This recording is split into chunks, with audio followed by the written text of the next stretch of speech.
Koh-Lanta, le feu sacré a encore réservé un épisode plein de rebondissements, ce mardi 4 avril, avec le grand retour de Rudy, l'un des candidats les plus emblématiques de cette saison. Éliminé par les jaunes à l'issue du conseil d'immunité, le père de famille a régalé les téléspectateurs, en élaborant un véritable coup de bluff, qui aurait bien pu le sauver quelques jours de plus. Après l'abandon médical de Martin, le fromager suisse victime d'une vilaine blessure pendant un jeu de confort, Rudy a fait un retour fracassant dans Koh-Lanta, le feu sacré, ce mardi 4 avril. Le père de 2 filles a intégré la très soudée équipe des jaunes, et a tout essayé pour sauver sa peau, en inventant un pouvoir stratégique avec lequel il a pu berner ses camarades. C'était sans compter sur le talisman de Gilles, qui a choisi de protéger Tania, provoquant la chute d'un Rudy qui sort néanmoins par la grande porte. Le candidat éliminé a accepté de se confier à Voici. FR, sur ce retour gravé dans les annales. Voici.fr, quels sentiments ont dominé lorsqu'on vous a annoncé que vous retourneriez dans le jeu ? Rudy, c'était vraiment de l'excitation. Si est une chance de pouvoir revenir sur le jeu. J'étais chaud comme de la braise. Rire, mais quand Denis, Brognard, est venu me chercher et qu'on est arrivé sur le camp des jaunes, je me suis dit que ça allait être très dur. Combien de temps avez-vous quitté le jeu ? Que font les aventuriers éliminés pendant ce laps de temps ? J'ai quitté le jeu pendant 2 jours.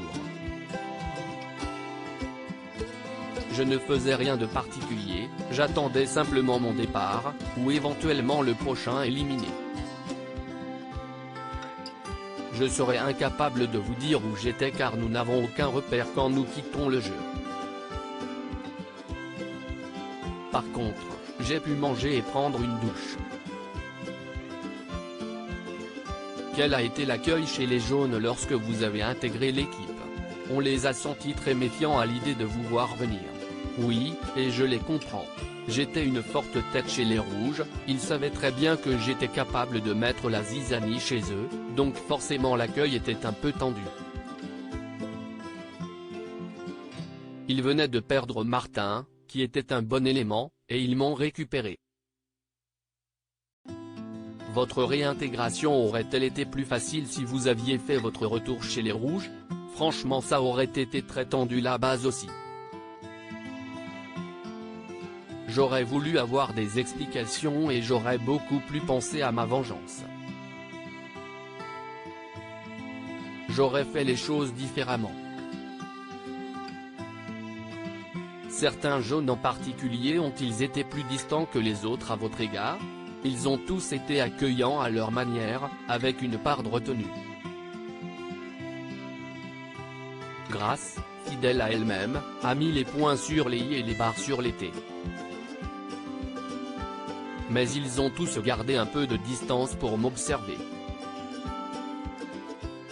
Pendant ce bref retour, vous avez activement cherché le collier et vous avez eu l'air presque déçu lorsque vous avez trouvé l'avantage stratégique.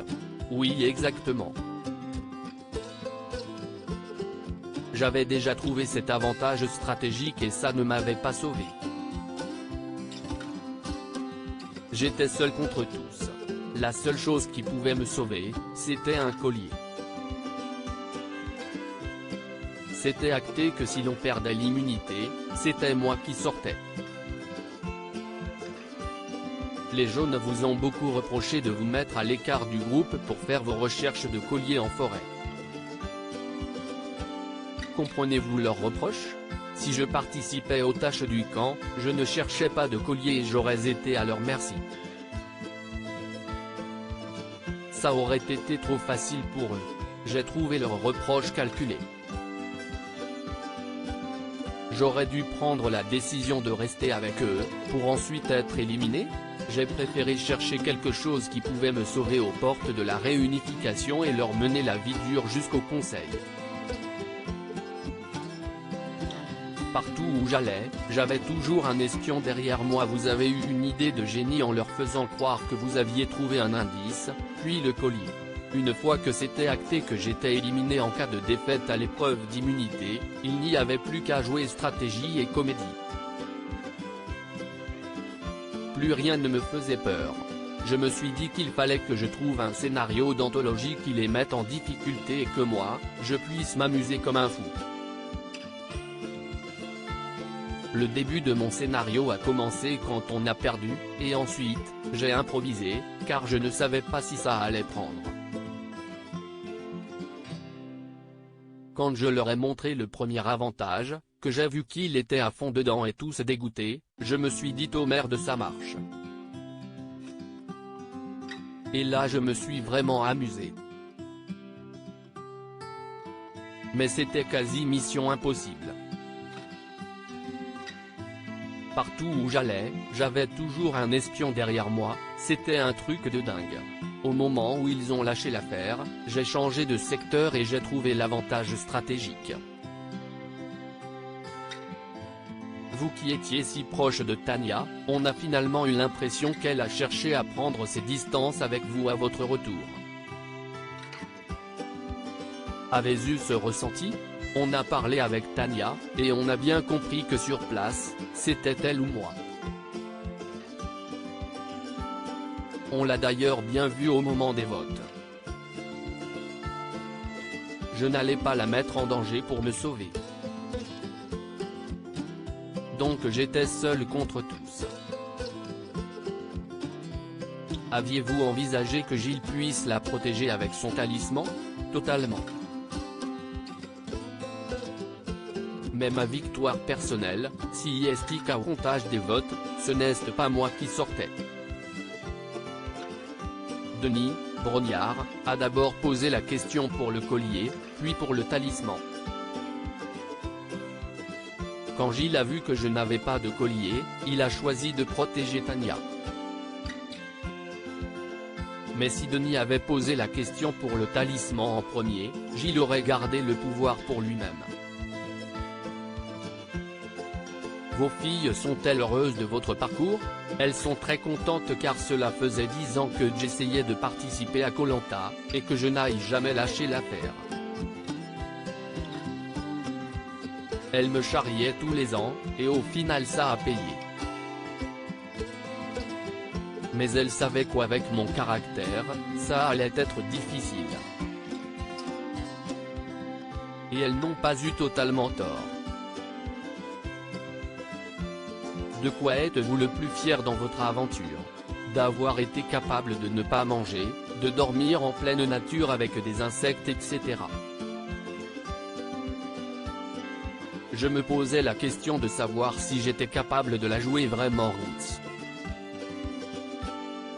Au final je peux vivre en terrain hostile et vraiment m'adapter.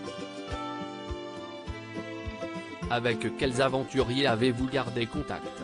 Avec tous. On s'appelle, on a un groupe WhatsApp où on se parle tous, on rigole, on se voit dès qu'on le peut. Mais celui avec qui j'ai vraiment accroché c'est Esteban. Il n'y a pas longtemps, j'ai mangé avec Julie et Tanya. Ce n'est qu'un jeu, on a juste des manières différentes de jouer. On s'appelle même avec Elena, qui avait fait partie de la stratégie pour m'éliminer. Il n'y a aucun problème.